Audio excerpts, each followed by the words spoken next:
Hello আসসালামু আলাইকুম, আশা করি আপনারা সবাই ভালো আছেন। চলে আসলাম আরেকটি নতুন ব্লগ নিয়ে। আজকে হচ্ছে আমার স্পেশাল, যেটা হচ্ছে আমার বার্থডে। এখানে সবাই আছে কিন্তু খালামণিরা নেই, আমি তাদেরকে খুব বেশি মিস করছি। খালামণিকে, আমার কাজিনদেরকে, ছোট আপুকে, সবাইকে খুব বেশি মিস করছি। এখানে আমার সব কাজিনরা। এটা হচ্ছে আমার বার্থডে ডেকোরেশন। আমার বার্থডে সবসময় ঢাকায় করানো হয়, কিন্তু এবার সব কাজিনরা মিলে নানুর বাসায় বার্থডে করলাম। আর এখানে আমার নানু আমাদের সবার ছবি সাজিয়ে রেখেছে। এখানে সবার ছোটবেলা ছবি আছে, আম্মু, খালাম্মনি, আরাফ, ভাইয়া, নানু সবার ছবি রাখা আছে। তো এখানে ভিডিও করা হচ্ছিল, আর এখানে আমি বলছিলাম আমি এখন বড় হয়ে গিয়েছি। সো গাইস, আমার বার্থডে কেক, আমার কেকটা অনেক ভালো লেগেছে আমার কাছে, আর খেতে অনেক মজা ছিল।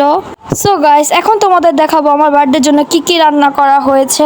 এখানে মুরগির রোস্ট রান্না করা হয়েছে, এখানে সালাদও আছে, পোলাও আছে, আর এটা হচ্ছে আমাদের বাবুর্চি নানা, আর এটা হচ্ছে ডাল। এখানে সবাই মজা করছি, আর এখানে কেকটা কাটলাম।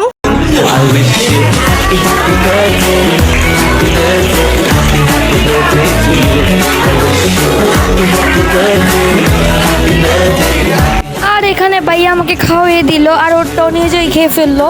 আর এখানে আমি সবাইকে খাওয়িয়ে দিলাম। তোমরা ফুল ভিডিওটা দেখতে থাকো। सबसे प्यारा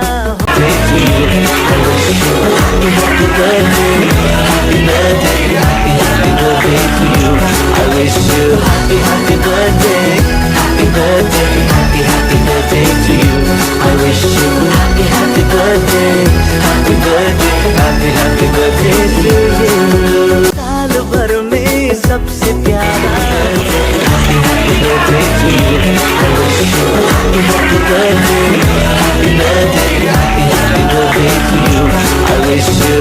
এখন এখানে পিলো গেম খেলার জন্য আয়োজন হচ্ছে, সবাই আছে। এখন খেলাটা স্টার্ট হয়ে গিয়েছে, সবাই খেলছে। এক এক করে সবাই হেরে গেল। এখানে আর মাত্র আছে আমরা 4 জন। খেলতে খেলতে সবশেষে আমি নিজেই হেরে গেলাম, ভেবেছিলাম আমি জিতবো। এখানে আছে লাস্ট 2 জন, দেখি কে ফার্স্ট হয়। খেলতে খেলতে অবশেষে ফার্স্ট হয়ে গেল আমাদের বড় আপু। সেকেন্ড হয়েছে আমার একটা কাজিন, আমার নানুটাকে পুরস্কারটা দিয়ে দিল। আর এখানে আমার মন খারাপ, আমি জিততে পারিনি। থার্ড হয়েছে সুবর্ণা। আর এখানে সবাই জোরে হাততালি দিয়ে দিল। এখানে সবাই অনেক এনজয় করছে। এত সুন্দর করে সেজেছি, ফটোশুট না করলে কি হয়, তো এখানে কিছু ফটোশুট করে নিলাম সবাই মিলে। সো গাইস, আজকে ব্লগটা এই পর্যন্ত। আশা করি আপনাদের কাছে খুব বেশি ভালো লাগবে। ভালো লাগলে লাইক, কমেন্ট, শেয়ার এবং আমার চ্যানেলটিকে সাবস্ক্রাইব করে যাবেন। আল্লাহ হাফেজ।